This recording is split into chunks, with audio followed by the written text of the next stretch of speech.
Selamat bertemu kembali di channel saya, Sultan Arena Official. Di sini saya mau membahas mengenai pelaksanaan pengadaan tanah bagian 5.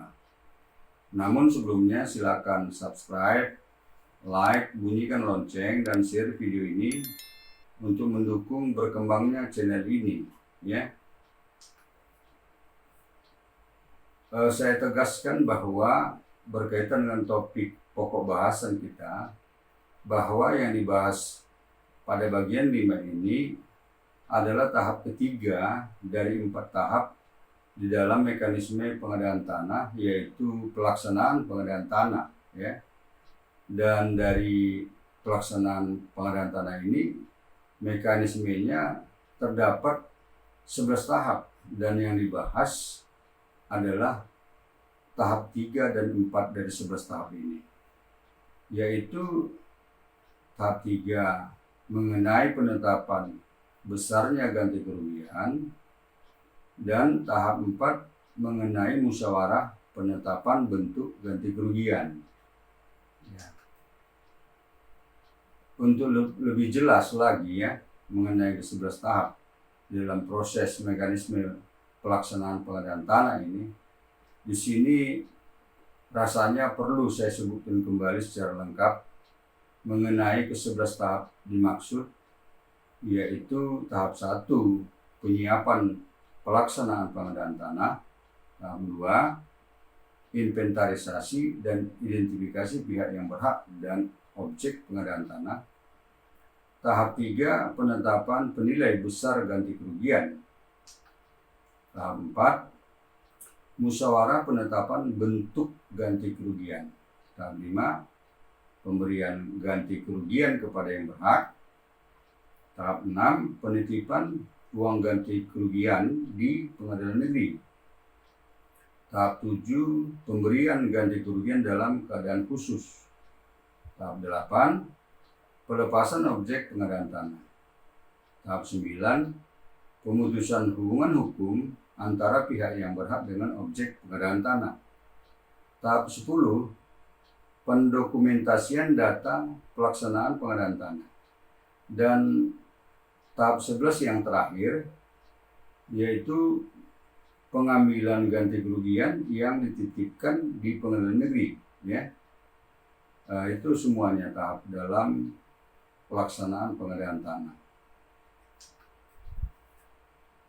Yang menjadi dasar hukum dalam pembahasan kita di sini yaitu 1 Undang-Undang Nomor 2 Tahun 2012 tentang pengadaan tanah bagi pembangunan untuk kepentingan umum. 2 Pasal 122 sampai dengan 147 Undang-Undang Nomor 11 Tahun 2020 tentang Cipta Kerja. 3 Peraturan Pemerintah Nomor 19 Tahun 2021 tentang penyelenggaraan pengadaan tanah bagi pembangunan untuk kepentingan umum. 4 Peraturan Menteri Agraria Tata Ruang Kepala BPN Nomor 19 Tahun 2021 tentang ketentuan pelaksanaan Peraturan Pemerintah Nomor 19 Tahun 2021. 5 Peraturan Mahkamah Agung Nomor 3 Tahun 2016 tentang tata cara pengajuan keberatan dan penitipan ganti kerugian ke pengadilan negeri dalam pengadaan tanah bagi pembangunan untuk kepentingan umum, sebagaimana ini telah diubah dengan Peraturan Mahkamah Agung Nomor 2 Tahun 2021, ya. Perlu saya ulang kembali, ya, tentang siapa yang berwenang dalam pelaksanaan pengadaan tanah. Sebagaimana sudah saya jelaskan pada video bagian 4 sebelumnya, bahwa yang berwenang dalam pelaksanaan pengadaan tanah adalah Menteri Agraria Tata Ruang Kepala BPN, ya. Akan tetapi pelaksanaannya dilaksanakan oleh Kepala Kantor Wilayah BPN Provinsi selaku Ketua Pelaksanaan Pengadaan Tanah. Selanjutnya, Kepala Kantor Wilayah BPN Provinsi ini dapat pula menugaskan atau menunjuk Kepala Kantor Pertanahan Kabupaten Kota untuk melaksanakan pelaksanaan pengadaan tanah. Dalam arti, Kepala Kantor Pertanahan Kabupaten Kota sebagai Ketua Pelaksanaan Pengadaan Tanah. Ya. Baiklah, mari kita bahas tahap 3 dan tahap 4 mekanisme pelaksanaan pengadaan tanah tadi. Ya. Pertama, tahap 3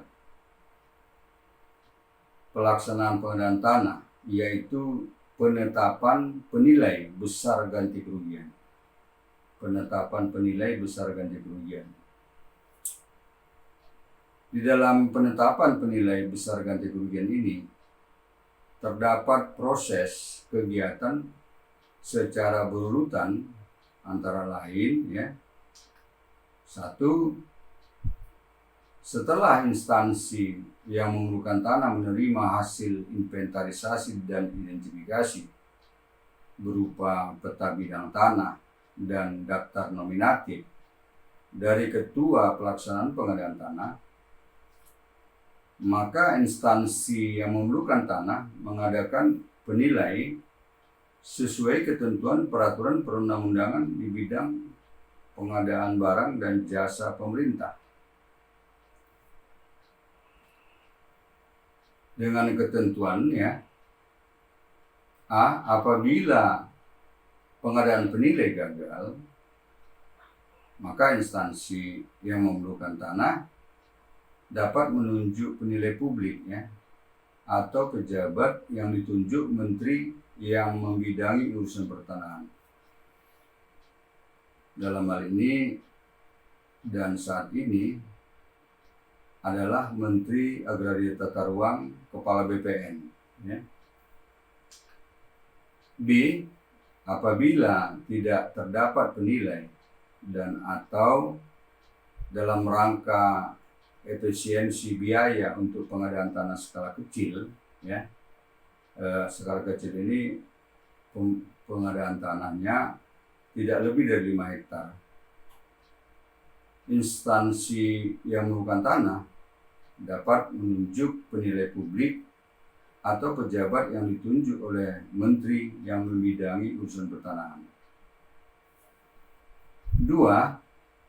Hasil pengadaan penilai atau penunjukan penilai publik atau penilai yang ditunjuk menteri yang membidangi urusan pertanahan disampaikan oleh pimpinan instansi yang memerlukan tanah kepada Ketua Pelaksanaan Pengadaan Tanah supaya ditetapkan dengan menerbitkan keputusan Ketua Pengadaan Tanah tentang penunjukan penilai dan seterusnya. 3. Dalam waktu paling lama 30 hari, penilai atau penilai publik melaksanakan tugas penilaian mengenai besarnya ganti kerugian untuk setiap bidang tanah.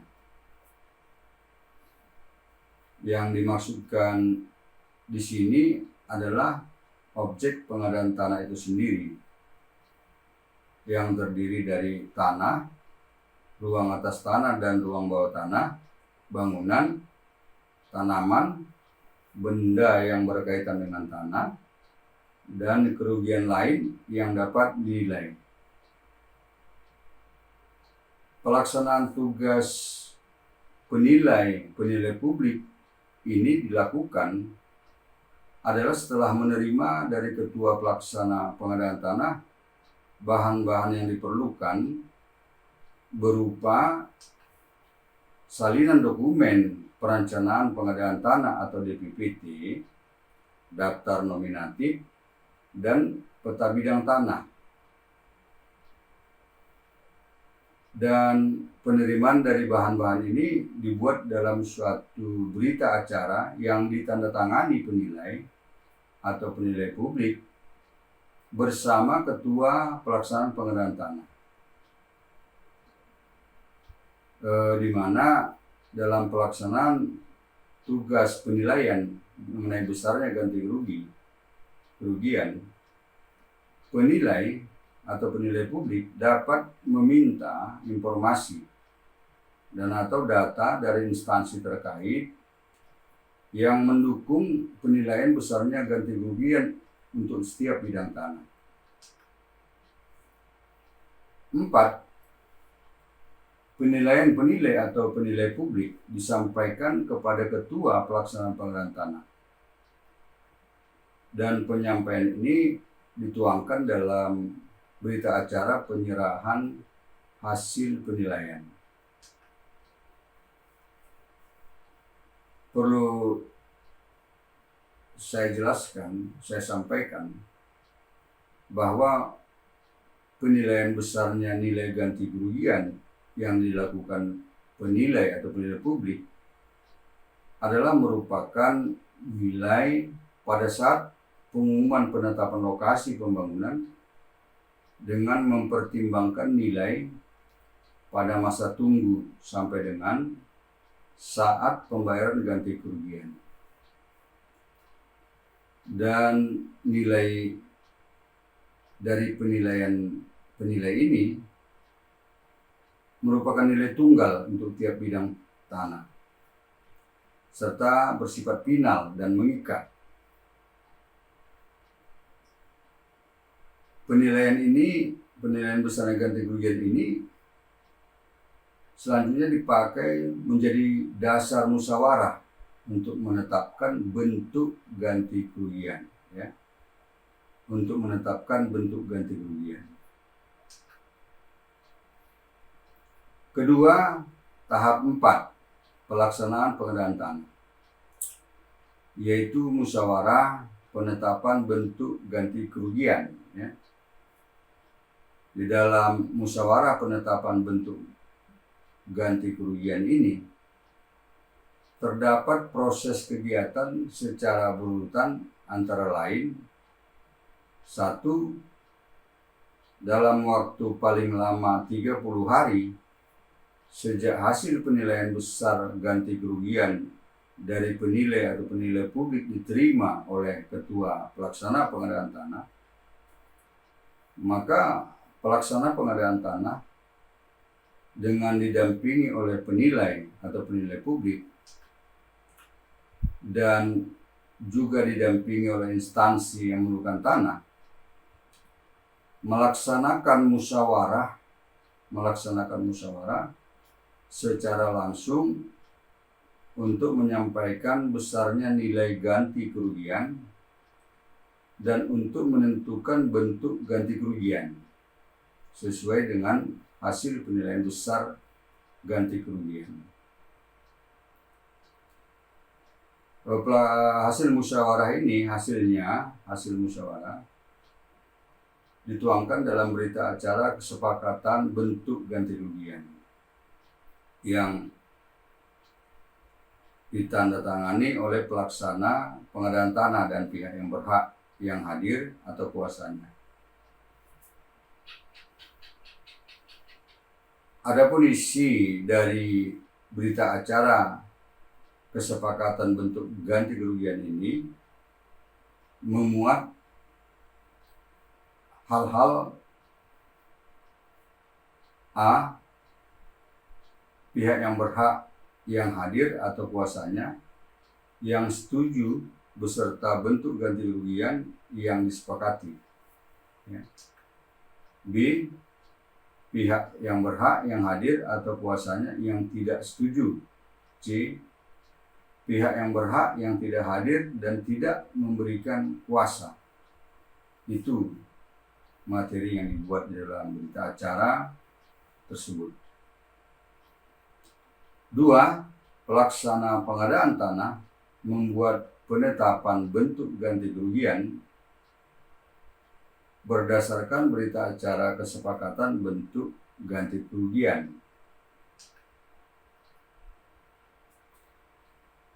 Selanjutnya saya mau jelaskan bahwa dalam musyawarah bentuk ganti kerugian terdapat ketentuan-ketentuan yang harus dilaksanakan sebagai berikut ya. 1. Dalam musyawarah penetapan bentuk ganti kerugian, pelaksana pengadaan tanah mengutamakan pemberian ganti kerugian dalam bentuk uang. 2. Dalam musyawarah penetapan bentuk ganti kerugian, apabila bentuk ganti kerugiannya berupa tanah pengganti dan atau pemukiman kembali, juga ditetapkan rencana lokasi tanah pengganti dan atau pemukiman kembali. 3. Bentuk ganti kerugian baik berdiri sendiri maupun gabungan dari beberapa bentuk ganti kerugian diberikan sesuai nilai ganti kerugian yang nominalnya sama dengan nilai yang ditetapkan dengan penilai ya. 4.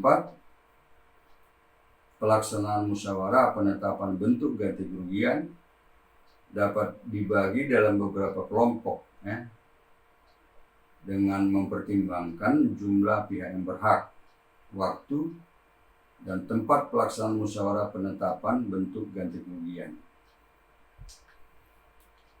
5.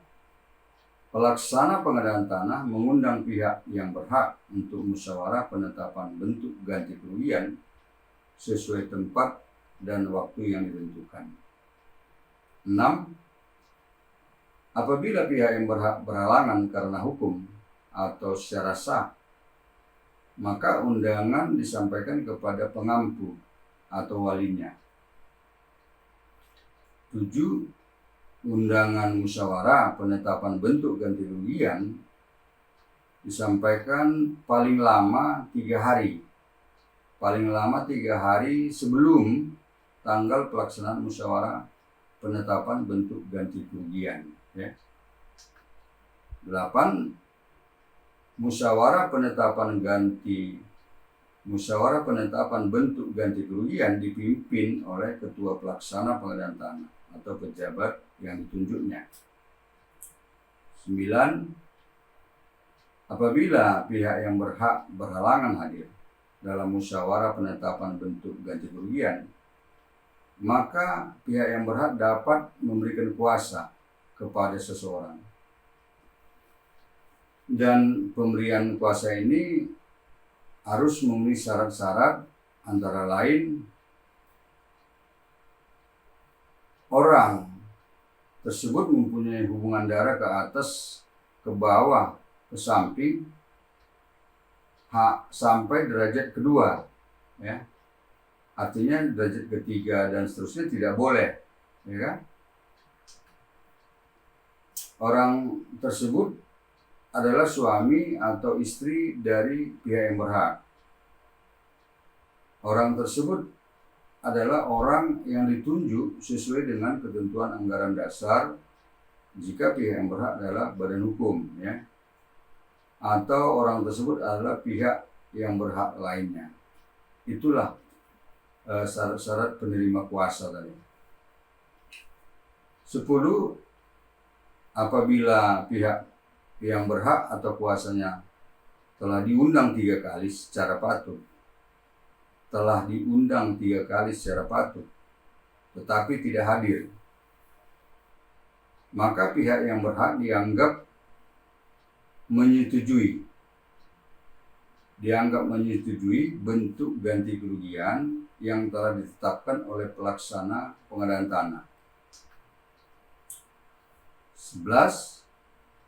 Pihak yang berhak atas satu atau beberapa bidang tanah yang dimilikinya yang terletak dalam lokasi pengadaan tanah hanya dapat memberikan kuasa kepada satu orang penerima kuasa untuk semua bidang tanahnya tersebut.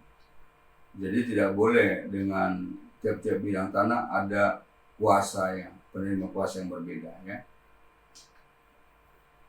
Sekarang timbul pertanyaan, bagaimana jika ada keberatan atas bentuk dan atau besarnya ganti kerugian atas objek pengadaan tanah?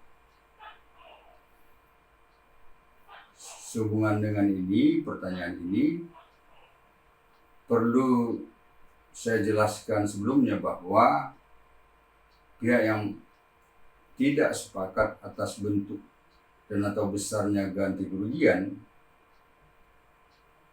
terdiri dari satu, pihak yang berhak atau kuasanya yang hadir pada musyawarah penetapan bentuk ganti kerugian tetapi menolak bentuk dan atau besarnya ganti kerugian.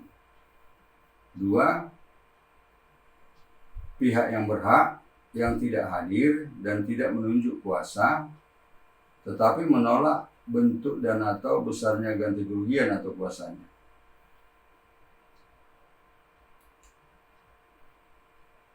Bahwa dengan keberatan tersebut, pihak yang keberatan dapat mengajukan permohonan keberatan secara tertulis dalam bahasa Indonesia kepada Ketua Pengadilan Negeri setempat terhadap bentuk dan atau besarnya ganti kerugian dalam waktu paling lama 14 hari setelah ditandatanganinya berita acara hasil musyawarah. Jadi hanya 14 hari setelah tanggal berita acara musyawarah. Lebih dari itu tidak dapat diajukan.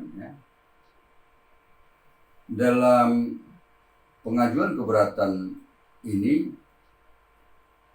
harus dipenuhi beberapa persyaratan berupa A. Fotokopi KTP atau kartu identitas lainnya yang sah untuk perorangan atau fotokopi surat pengesahan badan hukum untuk badan hukum atau akta pendirian untuk perserikatan perdata lainnya.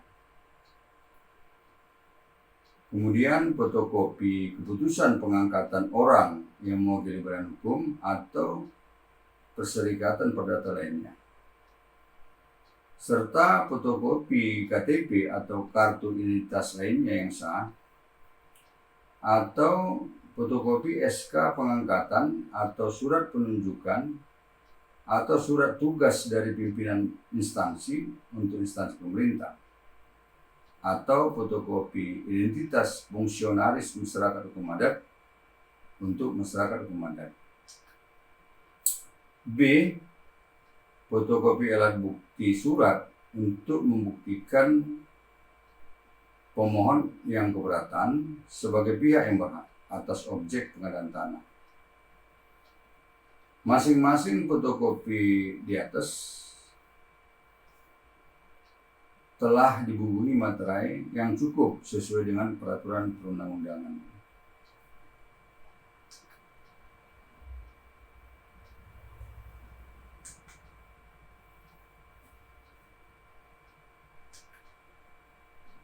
Selanjutnya adalah ketentuan mengenai permohonan keberatan mengenai bentuk dan atau besarnya ganti kerugian ke Pengadilan Negeri adalah sebagai berikut. 1. Bentuk dan atau besarnya ganti kerugian selain diajukan dalam bentuk permohonan secara tertulis dapat juga disertai dengan format digital yang disampaikan atau disimpan secara elektronik dalam media penyimpanan berupa cakram padat maksudnya, atau serupa dengan itu yang diharmonisasi. 2. Termohon keberatan adalah lembaga pertanahan yang terdiri dari kantor wilayah BPN provinsi atau kantor pertanahan kabupaten kota. 3. Pengadilan negeri memutus atas keberatan tentang bentuk dan atau besarnya ganti kerugian yang diajukan kepadanya dalam waktu paling lama 30 hari sejak permohonan keberatan diregister di Kepanitraan Pengadilan Negeri. 4. Pihak yang keberatan dapat mengajukan kasasi kepada Mahkamah Agung terhadap putusan Pengadilan Negeri tentang bentuk dan atau besarnya ganti kerugian dalam waktu 14 hari sejak putusan Pengadilan Negeri dalam waktu 14 hari sejak putusan Pengadilan Negeri. Lebih dari ini tidak dapat lagi diajukan kasasi. 5. Mahkamah Agung wajib memberikan putusan atas kasasi yang diajukan pihak yang keberatan dalam waktu paling lama 30 hari sejak permohonan kasasi diregistrasi di Mahkamah Agung. Saya sudahi video bagian 5 ini sampai di sini, dan selanjutnya pada video bagian 6 akan dibahas tahap 5 sampai dengan tahap 7 pelaksanaan pengadaan tanah, yaitu tahap 5 pemberian ganti kerugian, tahap 6 pemberian ganti kerugian dalam keadaan khusus, dan tahap 7 penitipan ganti kerugian di Pengadilan Negeri. Demikian, semoga bermanfaat. Selanjutnya dipersilakan membuat komentar dan atau pertanyaan melalui kolom komentar dalam YouTube ini atau WA 0812 512 40.000 atau email arlen@gmail.com yang nanti pada kesempatan pertama akan saya jawab dan atau saya jadikan materi dalam video-video saya berikutnya. Sampai jumpa. Terima kasih.